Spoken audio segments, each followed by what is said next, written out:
The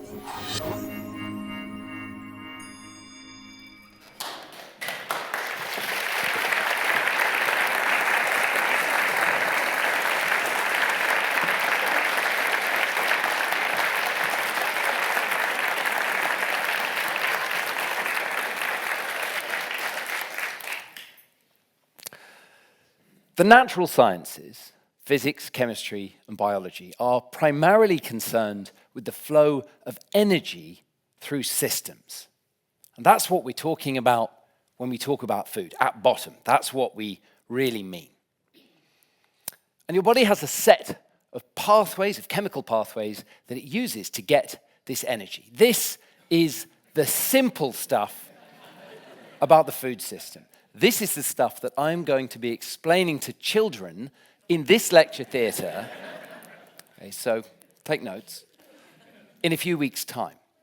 And it's stuff I feel really, really comfortable explaining. These are the pathways that your body uses to turn the food that you eat into your movement, your thoughts, your actions, but it also uses your food to build yourself. So the pathways here turn some molecules into other molecules, but they generate energy. And the molecules I feel really safe discussing. I learned about molecules at medical school more than 20 years ago, and I did a PhD in Greg Tower's lab, Greg's here somewhere, all about molecules. And now I'm part of a group at UCL, and some members of the group are here, and we study molecules in food and their effect on your health and your longevity. We study salt and fat and sugar and calories, energy. But you can't consider the molecules in your food without wondering about the forces that brought them to your mouth. So I study energy in another sense as well. So the social sciences think about energy in terms of power. And I also study the flow of power through the food system, and the proxy for that flow of power is money. So I look at how the money flows, some of it toward me, but also how it flows away from all of us toward the people that grow and produce and process and sell us our food. Because we can think of the food supply system as a system of food supply, or we can think of it as a system of inverted money supply, because that is the power that drives that system.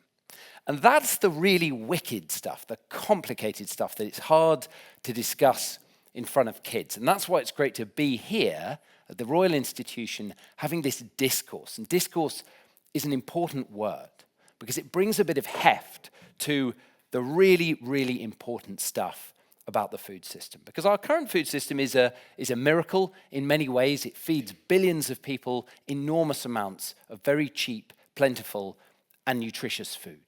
Some of us, in fact, probably most of us in this room, can now eat a better diet than we ever could have at any other point in Earth's history. But the food system also causes problems. It causes pandemic disease. It's the leading cause of loss of biodiversity. It's the leading cause of plastic pollution. It's the second leading cause of carbon emissions. And it is the leading cause of early death for animals, both domestic and wild. And it's the leading cause of early death for humans on planet Earth. Poor diet now causes more early death than tobacco. Now that's Lancet data. This Lancet paper framed the problem of our food system as a syndemic. They coined this amazing word. And they talk about synergistic pandemics of malnutrition, climate change, and obesity that work together, driving each other. But contained in this idea of these syndemics, these synergistic pandemics, is hope as well. Because solving any one of those problems will require you to solve the others. And solving one will benefit the others. You get co-benefits. So the food system is amazing. And we have, as Daniel said in his wonderful introduction, a discourse, a national discourse going on about it. Discourse is also an important word linguistically. For the linguists among you, it has a semantic implication because it forces you to consider the words that you're going to use. And language is really, really important in this debate. And I just want to flag early on, I'm going to be forced to talk about things that we should feel uncomfortable talking about. The most obvious is our weight. So at the heart of what brings people to this discussion, really I think the deep reason why I'm standing here is a national conversation around diet-related disease, and the proxy for all the others is obesity. Now, obesity, there is a huge amount of evidence it harms the human body, it causes physical harms. But we have to remember when we use the word, it is a war on people. And particularly my profession, the medical profession, has been pretty aggressive in using it in its adjectival form. People are obese. And I think we are starting to see a shift of language where we talk about it using it as a noun. We live with obesity. Because when we declare war on obesity, we think actually that that war is what drives more harms than anything else. Most of the harm to people who live with diet-related disease comes from their poor treatment by all of us, by including other people, because it's now a majority of us, but also by the medical profession. Treating people badly is bad for them. That is a statement of fact. But obesity is a disease, and I'm going to talk about it in that context. Diseases get research funding, they get attention, and there are times when using the term obese will reduce the stigma and shame around it. So I've given this talk quite a formal title, but really at the heart of everything that I've been saying for the last 2 years as I've become, in quite an uncomfortable way, a central figure in the national discourse. At the heart of it, my desire is not to limit or ban any particular food. My desire is to reduce stigma and improve justice and equality in the food system. And so, for anyone who is struggling with the food, anyone who's watching online, anyone in this room, the real title of this talk is It's Not You, It Is the Food. And I want to persuade you of that, because I think the shame that our food system generates, that's one of its many effects. That shame is much better directed outwards than inwards. The other thing I have to do up front is I'm going to talk about who pays who. I'm going to talk about this money. I'm going to talk about money that makes its way to me. I have to discuss that up front. The research I do is not funded by industry, but I do make book royalties from a book about food, and I present BBC programs about food. And this is a trial that's currently running, and Sam Dickin, the lead author, is sitting in the audience, and you're going to be hearing a bit more about his work again. So we do have, in the field of nutrition, a little bit of consensus. Nutrition research is extremely hard to do. You can't usually lock people up and force feed them particular amounts of nutrients and calories. There is an experiment I'm going to show you where that was done, and it was very important. It can be done, but it's incredibly expensive. And the effects of diet that we look at take many, many years to develop.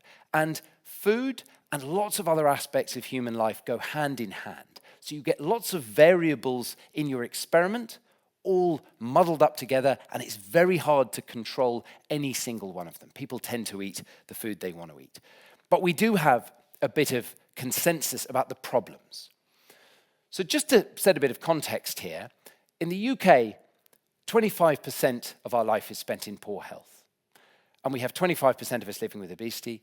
At the age of 5, 10% of our children live with obesity, and by the age of 10, that's risen to a quarter, so we now have the adult level. And that is the statistic I think that should not cease to shock us. We get a bit numb to these stats.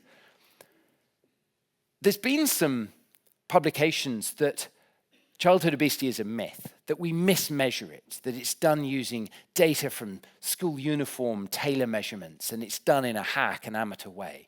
It really isn't. We fix a proportion in 1990, and then we measure the change from that fixed point. So where you draw your threshold isn't as important as looking at the change. And we've seen spectacular increases in the last 30 years. Since 1990, severe obesity has gone up by 1,600%. And this is really important. Obesity goes hand in hand with stunting and malnutrition. We see obesity and stunting in the same families and in the same bodies. And they go hand in hand with hunger. So at the age of 5, the age of 2 of my kids roughly, children in the UK are that much shorter than their peers in Eastern Europe and Northern Europe. So in other words, we have an emergency in the sense of something that requires immediate action, but really it required action 20 years ago, 30 years ago. Okay? This has been an emergency for a very, very long time. The proximate cause of the harms to our bodies are primarily driven by sugar, saturated fat, and salt, okay?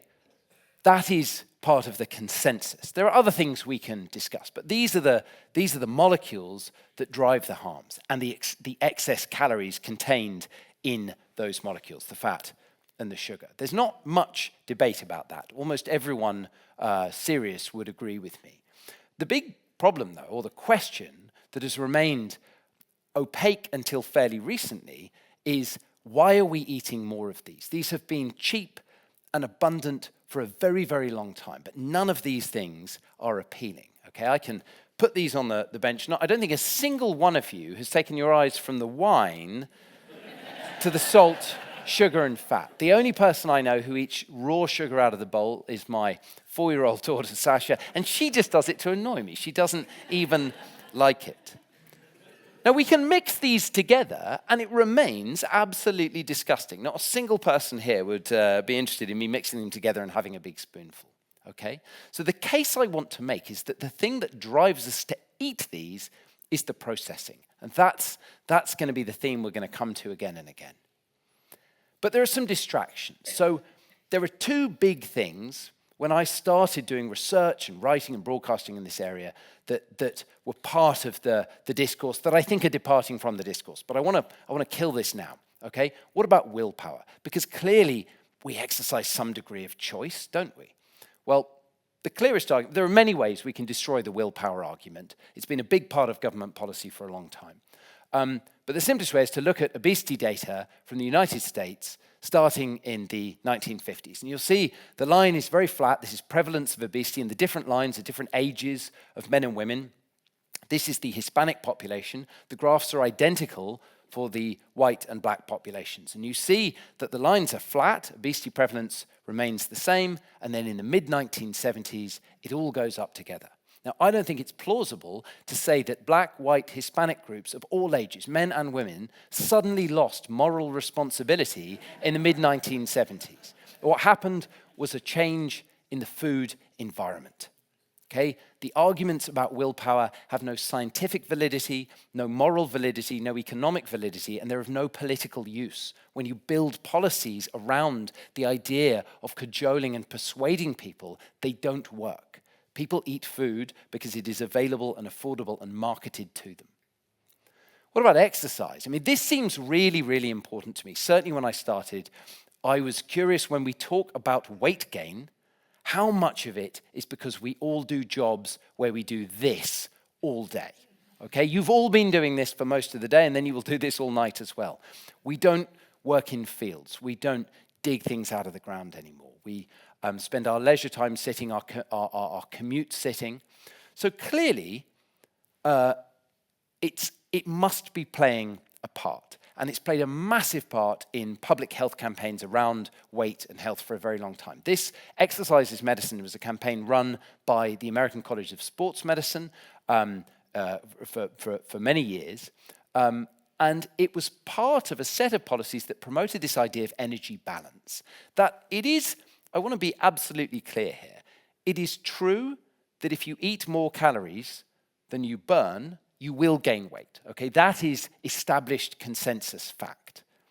And so the obvious thing that derives from that is going, well, if you burn more calories by doing exercise, you will lose weight. So this was part of this program. You'll notice, though, a little trademark on Exercise is Medicine. Some of you may know this, but if you do, just be quiet. Who owns the trademark, okay? This is Exercise is Medicine Week. This is 2009 in Georgia in the southern US, and it was done in partnership with the Coca-Cola Company. Colleagues of mine, very distinguished colleagues of mine at the London School of Hygiene and Tropical Medicine did a network analysis, and they showed that not just a few papers, but nearly the entire field of energy balance literature, that whole idea that you can burn more calories by doing exercise, was funded, if not by Coca-Cola, then by the soft drinks industry. So it was a very convincing bit of research, but it leaves you with this big question, well, hold on, how does this work, though? It still seems really obvious. When we do exercise, we burn more energy, and that is true at the moment you do exercise. But a colleague called Herman Poncer was the first person to draw together many, many years of data, and he went and looked at a group of hunter-gatherers in Tanzania called the Hadza. And he wanted to see how many more calories per day you burn when you are running long distances and hunting and digging tubers out of the ground and generally living an extremely active life compared to the life that I would guess most of us in this room live. And the answer was, for people matched for age, sex, and body composition, they didn't burn any more calories. And this was true for lots and lots of different populations that have been studied. This has been studied in animals in zoos. It's been studied in secretarial workers versus subsistence farmers. And what it seems to be the case, we have a lot of evidence this is the case, that whilst when you're doing the exercise, you do burn more energy, when you stop exercising, you do more intensive rest. You burn less energy. Now, there are some exceptions here. Olympic athletes, polar explorers, Tour de France cyclists, they do burn a bit more energy than the rest of us. But to an approximation, if we live active lifestyles, it's incredibly good for us, but it doesn't seem to have very much impact on energy. So when we're talking, the importance of this for policies, when we're talking about obesity, we are talking about food. That is where the focus should be. And I would negotiate with anyone in the room that 5 to 10% might be activity. It might be as little as 1%. What about stress, genes, trauma, poverty? Well, these are deep drivers. We know that people who live with disadvantage smoke more than people who live with lots of money and advantages. But the thing that gives them the lung cancer is the cigarette, just as the thing that drives diet-related disease is the harmful food. So, and the genes, there are genetic vulnerabilities that will be exposed by poverty. But the object of interest remains the food. These create vulnerabilities. So here's an overview. Obesity and diet-related diseases are commerciogenic. This is the case, this is my contribution to this discourse. They're driven by commercial incentives. They're caused by the availability and marketing of energy-dense foods high in saturated fat, sugar, and salt. I think that is established facts. I think that it's legit to make comparisons between food and tobacco companies. And I want to say these companies are unable to self-regulate, and so we need government intervention. But let's go back right to the very, very beginning in order to understand all that flow of power and money. We need to understand the system we've been left with. So this is a quote from the 1937 Nobel laureate for medicine, who did a lot of work figuring out some of those pathways that I showed you on the first slide. Life is all about transferring an electron from your food to your breath. And this is an artist's recreation of the earliest stage of life on Earth. We think of, it's called the Hadean period, the first few 100 million years. And the image many of us have had is of just fields of boiling lava. In fact, we think there was liquid water on the Earth really, really early on. And it was boiling, it was very inhospitable. It was about 200 degrees, so it was above boiling temperature at atmospheric pressure, which is a point that was made to me by David Coleman, who will be sitting somewhere. But it was kept liquid by a very heavy atmosphere of carbon dioxide. So this is where life evolved. And early life, this reminds me, we're about to have a demonstration. Where's Jason? Jason needs to come in and start. This is Jason, one of the demonstration team. So while I explain this, Jason's just going to start cooking some potassium chlorate here. Now, the RI demonstration team are incredible. What I will say is we've never done this before. We had a rehearsal where Jason did this in a test tube, and now he's set up an enormous flask. In this flask is potassium chlorate, okay? What's going to happen is as it turns to liquid, we're going to release pure oxygen from the chemical in the flask. And then we are going to put in some food, some jelly babies.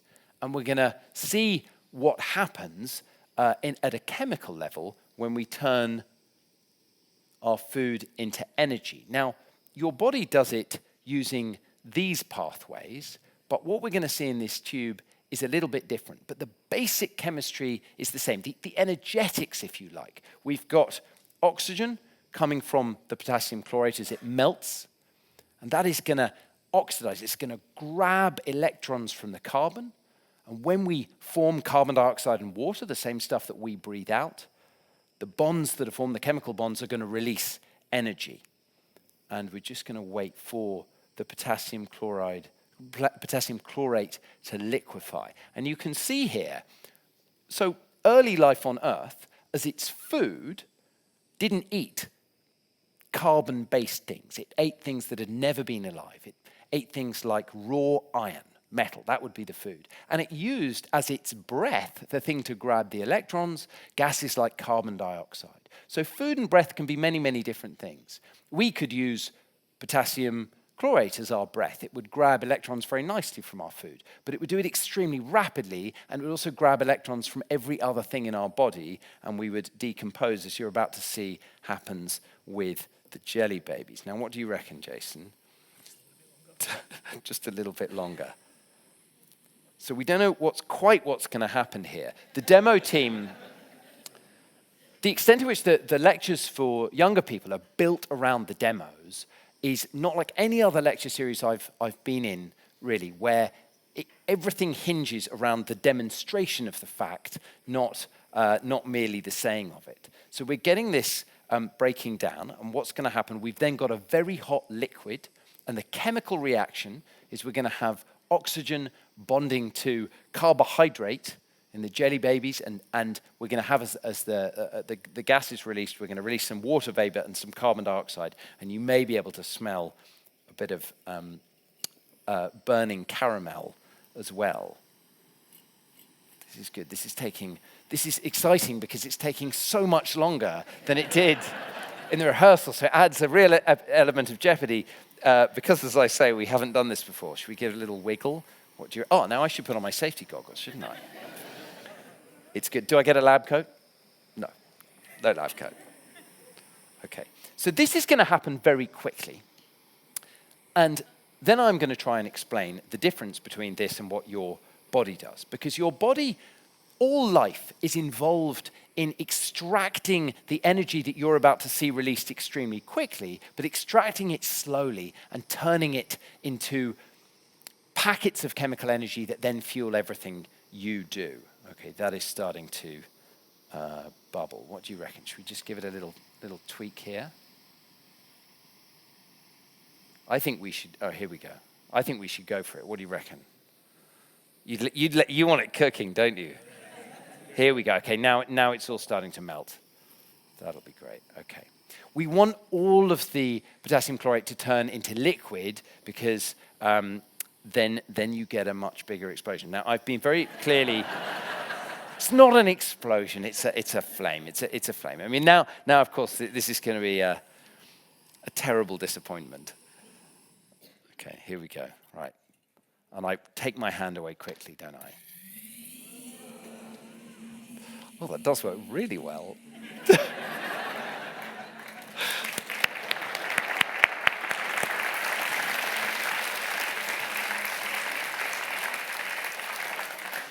So the first stage of eating, life eats stuff that's never been alive. Bacteria in the early oceans eat raw iron. They encase themselves in a fecal coating of iron oxide, sink to the bottom of the ocean floor, and we now dig up these belts of iron and turn them into almost certainly some of the girders in this building, many of the vehicles that you've driven here. Life eats things that have never been alive. But very quickly after that happened, we don't know exactly when, life took a shortcut. Life started to eat other life. And we see the evolution of arms races. Nothing wants to be eaten. There are two exceptions to that, mammalian breast milk and some fruit that uses being eaten as a way of seed dispersal for plants. But basically, all life on Earth is avoiding being eaten whilst trying to eat other life. It's worth saying there is a lot of life still going on that is eating inorganic material. It decomposes our buildings, it rusts your bicycles, and so on. But life eats other life. This is what I call the second age of eating, and this is a fossil track of one of the first recorded bits of life eating life, a little rug-like creature called Dickinsonia, moving through a microbial slime in what is now the Ediacara Hills in Australia.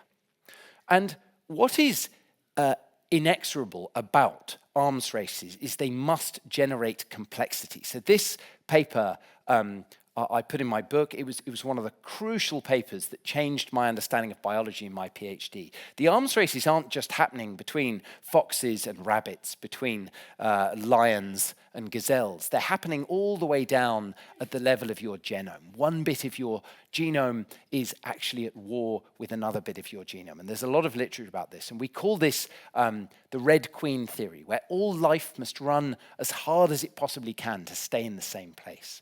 As an evasion strategy evolves, so another adaptation must happen, and this is happening across a vast web. So arms races produce complexity, and that makes our food system complex. It makes it hard to study.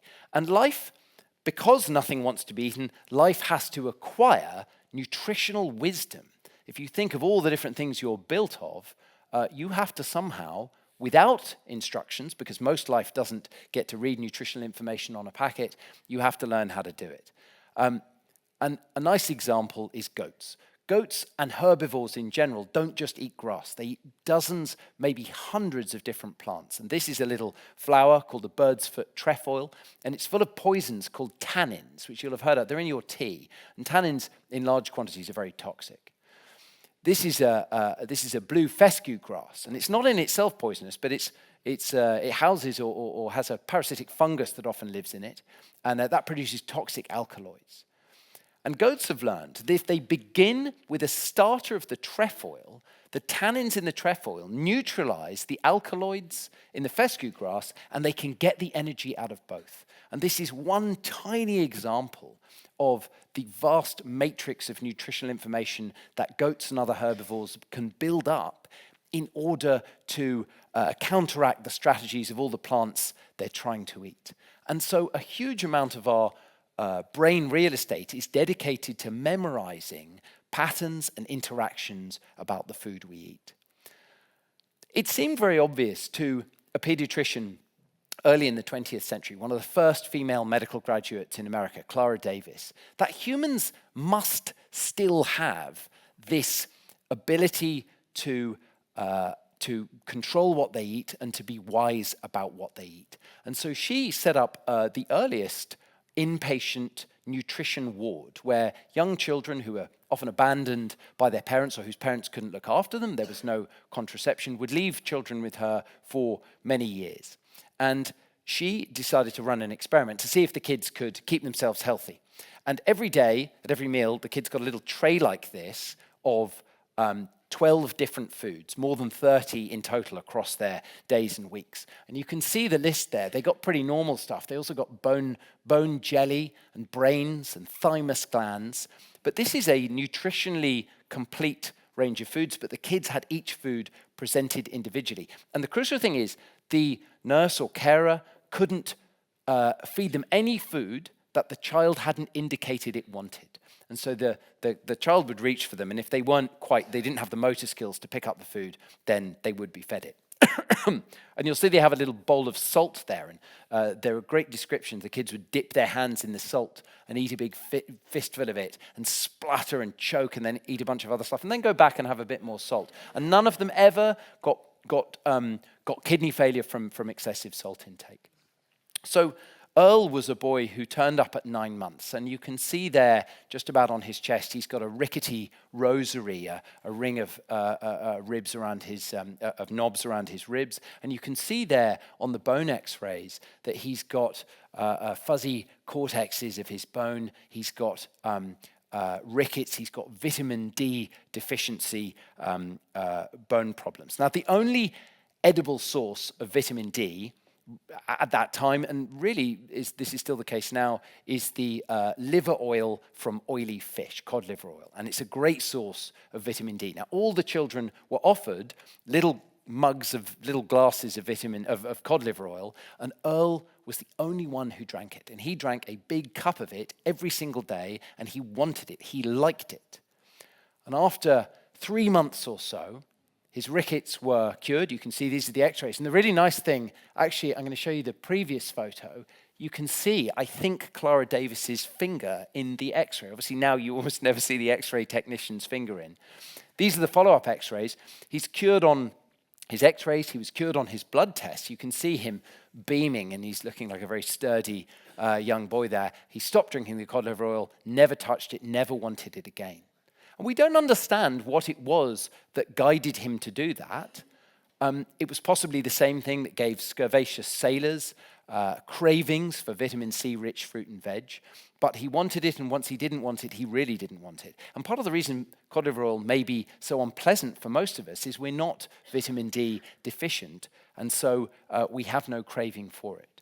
So there is a huge amount we don't understand about what regulates, what guides us what to put in our mouths. But Clara Davis showed that there was lots of data that kids did have enough nutritional wisdom to achieve health, really good health. Worth saying, actually, she adopted Earl. If any of you are worrying about the ethics of this experiment, she adopted two of the boys, and I spoke to one of their granddaughters, and she was an incredibly compassionate scientist. So we have this second age of eating, where life is eating other life, and eating's getting very complicated. Animals are eating multiple different foods, memorizing the interactions between them. But eating gets even more complicated when one species, between 1 and 2 million years ago, begins to process our food. And processing is really what sets us aside from other animals. We are obligate processivores. We must process our food. Now, I want to show you this. This is a hyena skull. And a hyena is quite a small animal. Okay, it's about 50 kilos. So it's a lot smaller than me. But look at the massive skull compared to my skull, particularly this ridge of bone here. And if you look at a hyena head, if you look at the picture, they've got a very wide head. And that's because they've got these huge temporalis and masseter chewing muscles that sit here on the skull and propel that jaw closed with the strongest biting force of any land mammal. They can crush the femur of an African elephant. And that means that the hyena skull has to have this really bold architecture of this very, very thick, heavy bone in order to support the jaw and the muscles. And it's part of what constrains the brain development. Now, as humans, as early apes develop, we're caught in a trap where our skulls have to be thick to support the strong muscles that are going to shut our jaws while we're eating raw meat and raw vegetables. And our overall heads have to be small enough to leave the pelvis at an age when we can develop quickly enough to survive. So we're really caught between this need for chewing and biting food and an ability for the brain to get bigger. And cooking solves the problem. Cooking means we can get much more energy out of our food, and so our teeth and our jaws begin to shrink. And if you compare my teeth to the early hominin there and the jaw size, that's the big thing that separates us from the other great apes and from earlier hominid species, is the size of the teeth and the jaws. So processing is really important. It's shaped our physiology. All aspects of our body and our genes are different. We have very, very short gastrointestinal tracts compared to other animals of the same size. And that is because we've taken our digestive system out of our bodies and we've extended it into our kitchens. So processing is important. We've been doing it for more than 1 million years. The human diet was developed primarily by female scientists, first of all working around hearths and then in caves, and then in kitchens, and they produced an incredibly varied diet with the purpose of nourishing their friends, their families, and of building communities. Food is the substance that binds us together. So processing is very, very important. We've been smoking, salting, crushing, fermenting our food for well over 1 million years. But now we've entered the third age of eating, the age of ultra-processing. And my child here, so the second age of eating, processing, still goes on. We all eat just merely processed food. We all eat minimally processed food.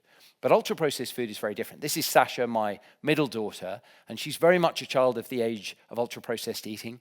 So a great number of her calories come from ultra-processed food. Here she's eating ultra-processed cat food, which she enjoyed from a very early age. She's a big enthusiast. That's where life eats ultra-processed food. So ultra-processed food, now it's a phrase in the discourse. You've all heard of it.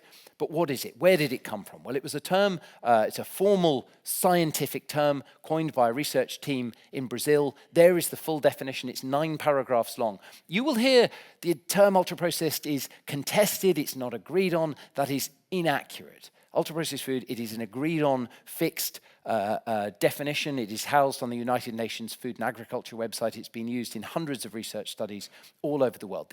You may not agree with the definition, but it is an agreed-on definition. It's very long. I'm one of a small number of people that's read the whole thing. It boils down to this: products with an ingredient you wouldn't usually find in a home kitchen. Or food products with health claims. Almost anything that says it's vitamin enriched with added fiber will be ultra-processed. It's a way of describing industrially processed American food. It was scientists in Brazil who noticed this paradox, that it was households that were buying more salt, fat, and sugar that were healthier than households that were buying less. And so they wondered if it was consuming the salt, fat, and sugar in industrial formulations that was driving it. So they created the definition to describe this new range of products that had turned particularly obesity from being almost unheard of in Brazil to the dominant public health problem almost overnight. These are food products made for institutional investors. They're always made by really large companies. And they almost always have excessive saturated fat, salt, and sugar. Now, one of the things I learned when I was working in a lab studying viruses, the thing that was drilled into me was to try and regard the problems you were trying to solve from the perspective of the virus. What would the virus want to do? So I want you now to all imagine, people like me often, we think from the perspective of public health, and we try and understand food in that way. To understand ultra-processed food, you have to understand the incentives that guide its production. So there are only 2 ways to make money as a food company, really at bottom. You have to use the cheapest possible ingredients, and you have to sell a lot of food. So cheap ingredients, ultra-processed food, enters the diet in the 1970s at that inflection point in the United States. And it happened at a time of following mass industrialization. So farming had become industrialized. And we were growing fewer crops with incredible efficiency. You take commodity crops, you take rice, wheat, corn, soy, and you turn them into their fats, starches, and proteins. So you take your corn. Now, corn supplies 20% of the calories on planet Earth each year, roughly. How many people here have eaten a cob of corn like this in the last week? 1, 2, 3, 4. Okay, so not 20% of you. So how are we eating the corn? Well, maybe some of you baked cornbread. Anyone bake cornbread? No, I didn't think so. We're eating the corn in the form of the protein isolate, the corn oil, the corn starches, and the high fructose corn syrup that are in almost everything we eat. We're also eating the corn in the beef that the corn is fed to. The same is true for the rice, the soy, and the wheat, the rice, and the soy. We now eat an incredibly small number of crops. These are grown at an enormous scale. Together, these crops supply more than 50% of global calories. And estimates vary, but probably now 12 species supply around 85% of the calories that we eat on planet Earth. So we've gone from a diet of maybe 6,000 to 10,000 species to eating very, very few things indeed. But it's very, very cheap to take something like milk. Milk's going to go off. It's going to break down and turn it into butter. Butter is an incredible way of saving energy and preserving milk, but it's still expensive. You had to start with milk. Much cheaper if you turn your dairy into the powdered, refined versions, extract the protein, or instead of making butter from milk, if you use synthetic processes and use vegetable fats to create substitute butters. So you take the cheapest ingredients, and then in order to make them edible, you add additives. You emulsify them, you stabilize them, you flavor, you texture, you color them, and you enhance the taste. Now, some UPF is very obvious. This has only one ingredient you would find in a typical domestic kitchen, but lots of it is sold to us as healthy. Lots and lots of examples of that, including one of my favorite sandwiches, which you can see there having ingredients like mono and diacetyl tartaric acid, esters of mono and diglycerides of fatty acids, datem, one of the most common emulsifiers in supermarket bread. Now, I want to be really clear here. There is no perfect way of describing healthy and unhealthy food. There really isn't.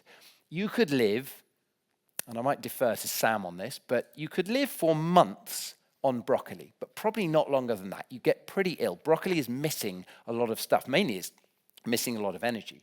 You could live for decades if you only ate a burger like that. It might shorten your life from a diet of broccoli and burgers, but the interesting thing when we study diets is not the individual ingredients, it's the dietary pattern. And so when I talk about ultra-processed food, I'm really trying to talk about a pattern of eating. At the moment in the UK, ultra-processed food is our dietary pattern. It makes up 60% of our calories. It is everywhere, okay? And I want to go through just some of the evidence about this. We have preclinical and clinical studies, so experimental studies and studies on patients about the properties, about softness, energy density, marketing. We've got studies about other aspects of ultra-processed food that are unique to ultra-processed food, additives, non-nutritive sweeteners, the plastics. We have randomized controlled trial data on lots and lots of the properties of ultra-processed food, including ultra-processed food itself. And we now have 32 systematic reviews or meta-analyses linking ultra-processed food to negative health outcomes. So what that means is we now have 32 big population studies of the kind that we use to link tobacco products to cancer. We have 32 combined studies of multiple studies linking ultra-processed food to all these different health problems. Now, because it's the RI, some of these slides I felt I had to beef up from the talk I gave at Harvard Medical School or the talk I give to my master's students on the nutrition course. But a really, really important part of the discourse around ultra-processed food is it causing the harms? Is it actually driving the harms, or is it simply food eaten by people who live with other disadvantages? They drink more alcohol, they live in poor housing, they smoke cigarettes. So in order to assess that, we use a set of formal criteria, and I'm just going to whiz through these. First of all, we say, is the association strong? The answer is yes. For lots and lots of the health outcomes, there is a clear, strong link. We look at whether the association is temporal. Are you exposed to the ultra-processed food and then develop the health problems? That is true, and we can do that using these studies that follow people over time. Is there a dose-response relationship? This was a crucial part of establishing the link between tobacco products and cigarettes. If you smoked more cigarettes, you got more cancer. Is it coherent? Or is this completely unexpected? I think it's really coherent because one of the other bits of consensus in nutrition is that a diet of minimally processed food, fresh fruit and veg, nuts, legumes, is really good for you. In other words, the opposite diet. We've got these experimental studies, which I'll come on to a bit, but we don't just have the population data. Does it work with analogy? Well, we'll see. I'm going to make some analogies. And finally, is it plausible? Well, when it comes to plausibility, I'd flip that around and ask the other question. Is it plausible that industrially processed foods made for financial growth would not cause weight gain? I think it's very hard to imagine. If we imagine ourselves running food companies, if you invent products, and by the way, I have dear friends who work in food companies in the product development teams, and I've spent a lot of time talking to them. If you develop a product that fills people up, that they don't eat very often, that product doesn't do very well in the marketplace. This is a systematic review done by Sam Dickin, who's in the audience. I was his tertiary PhD supervisor, but Sam has been far more helpful to me about many aspects of this. So it doesn't just cause weight gain. We've got all these other health outcomes. But what Sam did in this paper that was really important is he looked at whether the population studies had adjusted for fat, salt, and sugar. And what he found is that when you control for the nutrients, the health effects remain the same. In other words, the processing does seem to be important when we look at the population data, and it's also important in the experiments. So this is the most famous experiment done by Kevin Hall, who's arguably one of the world's leading nutritional scientists in the States at the National Institutes of Health. And he did lock people up in a metabolic ward, just like Clara Davis, volunteers. And they were randomized to 2 different diets, and they crossed over. So they ate one diet for 2 weeks, and then they got the other diet for 2 weeks.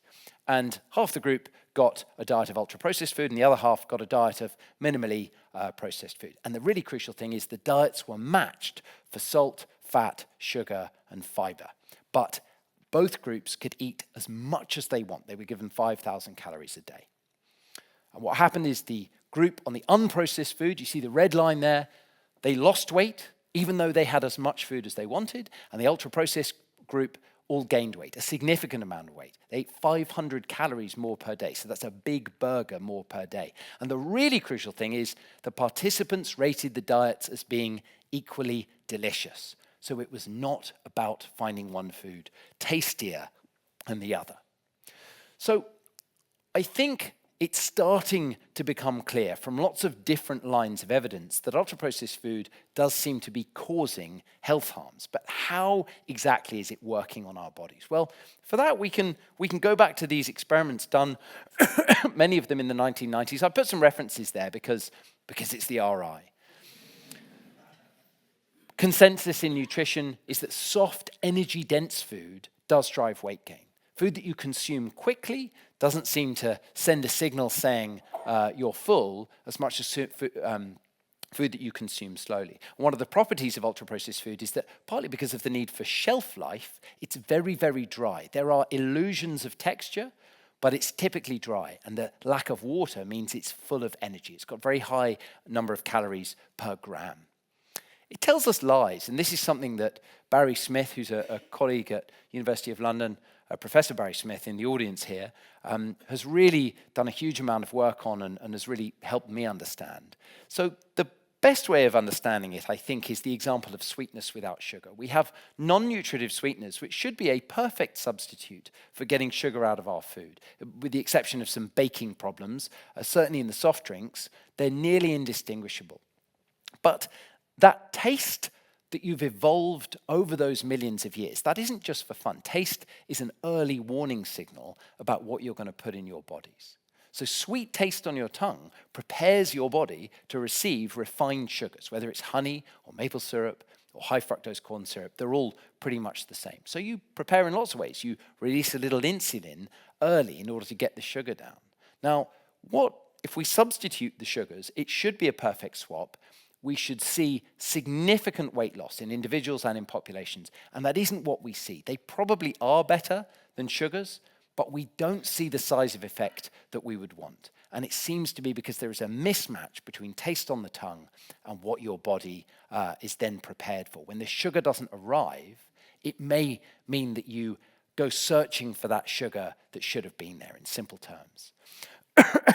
Those things are quite well established. There's a little more controversy around the role of these flavorings, emulsifiers, the non-nutritive sweeteners. Strawberries are very expensive to add to food, but ethyl, phenyl, methyl, glycidate isn't. It's almost certainly non-toxic. It's added in very, very small amounts. That's strawberry flavor, obviously. But the way I would see things like the flavorings and the emulsifiers, and this is what the scientists in South America have been so crystal clear about, the harms are probably less from the molecules acting directly on you. It's that those molecules are what allow you to consume the salt, the fat, and the sugar in the food. The flavorings are added because they make you eat more. The emulsifiers change the taste in the mouth. So they allow for cheaper ingredients and they drive excessive consumption. In order to get you to eat all these are ingredients of cheap ice cream. All they have to do is emulsify them, cool them down, flavor them, and color them, and then it becomes delicious. So processing really matters. It's all the stuff that isn't nutrition. We can think of water. If we add sugar to water, it actually becomes more disgusting, not less disgusting. Sweet water is very nasty.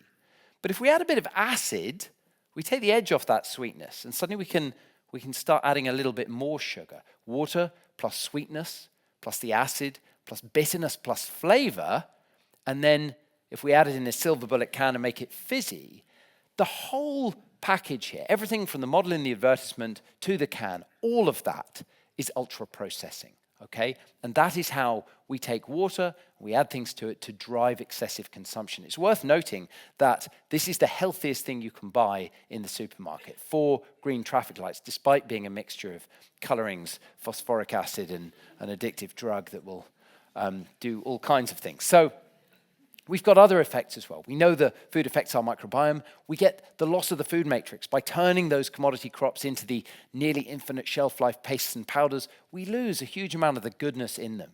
We know it causes stunting, dental decay, facial shrinkage because we're not, as children, chewing on the food as much. We've got a lot of data showing that our faces are gradually getting smaller, and that may be leading to all the orthodontic problems.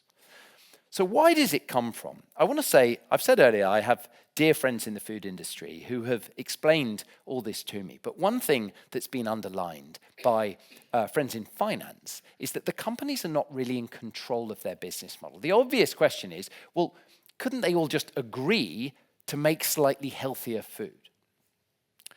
And certainly the companies do make extravagant claims that they are not merely interested in profit. So you can go on the homepage of, Coke is a good example, but you can go on the homepage of many of the major food companies, and they will make claims that they are really passionate. In the case of Coke, they're really, really passionate about creating a world without waste. They also care about public health. They care about nutrition. They care about women entering the workforce, biodiversity, and so on. So some colleagues, mainly economists in Australia, decided to test these claims and use the company's own financial data to say, when you make money, do you spend it cleaning up plastic, improving biodiversity, and making sincere efforts that are effective for public health?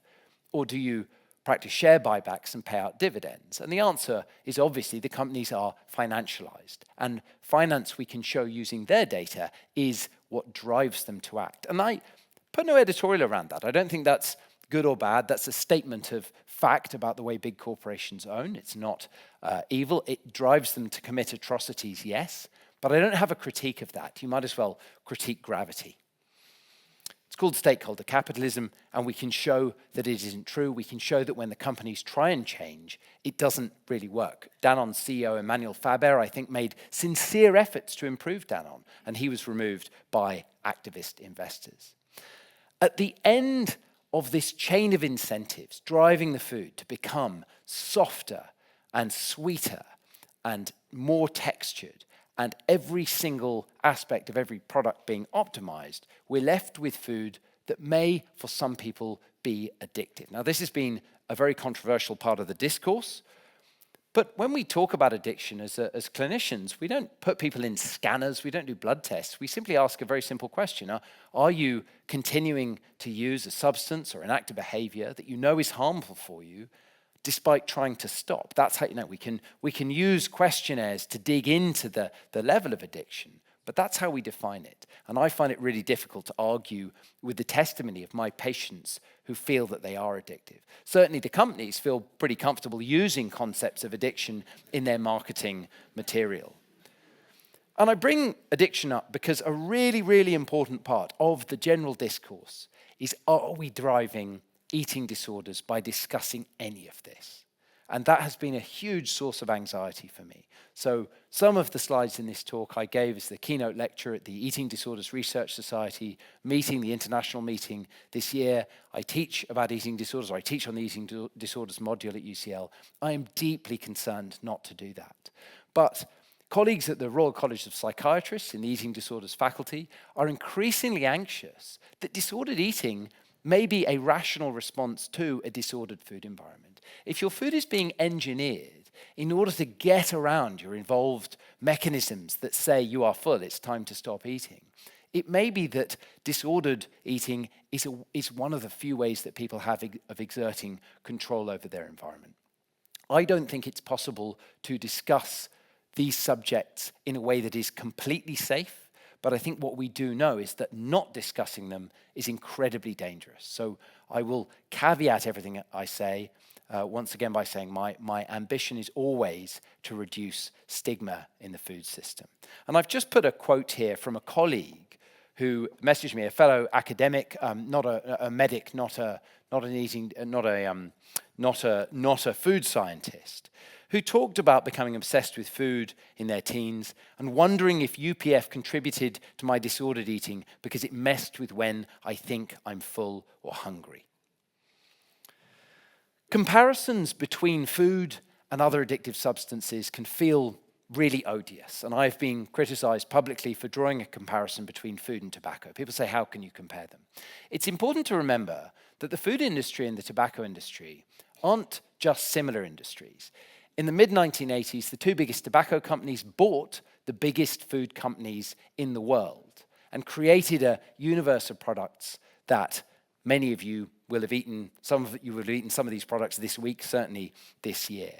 They transplanted not just the molecules from the laboratories, the flavor molecules that they'd been using in cigarettes into the food, but they also transformed the marketing techniques, the loyalty programs. This is Philip Morris's Marlboro Country Store, and that influenced the Kool-Aid loyalty program that any of you who grew up in North America would have recognized. So it is really important to draw that comparison. And before we get to solving the problem, I just want to point out that poverty is a really, really big part of this discussion as well. This is food that is necessary food for millions of people in this country. It is the only food that can be afforded. And so we have to consider that before we think about regulation. But when you think about the cost of the food, you have to remember we pay for ultra-processed food many times over. It's cheap when you buy it. It is unaffordably expensive later on. By chopping down the rainforest in order to grow the soy, you create doubts that then mean you can't grow any more soy, and you create food insecurity in the system that is dependent on that soy. We're seeing rising food insecurity all over the world. We see legal action against the governments when regulation is attempted. So we pay for that. And the cost, aside from the environmental costs, the cost of the diet-related disease is again unaffordably expensive. Everyone in this country that pays tax is subsidizing the health system and the economy in general to the tune of around 100 billion, some estimates say much higher, for the cost of obesity alone. So yes, it's cheap when we buy it, but we will all pay for it later on, and we need to think about that. Earlier this week, I spoke at the Royal College of Physicians, and this was a really important event, and it was hosted by the British Medical Journal, the World Health Organization, and the RCP.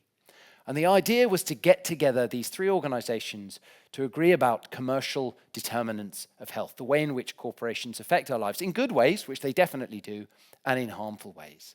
And in this meeting at which I spoke, we discussed the idea that the world of commercial determinants is divided into regulated entities, those that need regulation, and those that would regulate them. And the food system in the UK has entirely captured anyone who might regulate it. So we see these headlines coming out saying ultra-processed food may be healthy. They come from press conferences held by media centres funded by Procter & Gamble and Food Drink Europe and Nestle. We see the British Nutrition Foundation, our biggest food charity. I know and like people at the BNF, but they are funded by just some companies that make UPF. These conflicts really, really do matter. Conflicts work in several ways, but in science they create bias. This is a systematic review. You should go and look it up. It's so elegant. Of the independent studies, 97% show no link between soft drink consumption and weight gain and diabetes. They show a link. 96% of the industry-funded studies do show the link. And we have a whole universe of data from food, pharma, and other industries. Conflicts matter. They create bias, which we might also cause corruption. I am, with a minute and a half left, going to read you out an email that I got, because the food industry has interacted to my work in a few different ways. The thing I've been really frightened of is the lawsuit. But this was the first interaction I had with a food company. They sent this email in August 2022. And instead of trying to sue me, they said they were putting together a nutrition workshop in Chicago. And they were keen for an inspirational, thought-provoking, yet realistic ambassador on food and nutrition. And so I'm very proud today to speak to you all as the ambassador for... No, I didn't take the money. Here's what I'm asking for. In the UK, we've got great dietary recommendations. I'll skip through them. We've got really odd traffic lights that fail to label harmful food. We've got a very, very complex system, an equation that we use to define foods as high fat, salt, sugar that allows very high fat, salt, sugar foods. UPF is also not for regulation, but we can look to South and Central America for change. We need to apply mandatory warning labels to harmful food, and we need to end the conflicts of interest with the food industry. These are the kind of products we should be seeing on ourselves, products with very, very clear warnings for saturated fat, salt, and sugar. Who does believe the evidence on UPF? Well, UNICEF do. They don't take any money from anyone who makes any UPF. And many, many countries all over the world have strongly embraced the idea that you cannot solve a problem that you profit from creating. Thank you very much.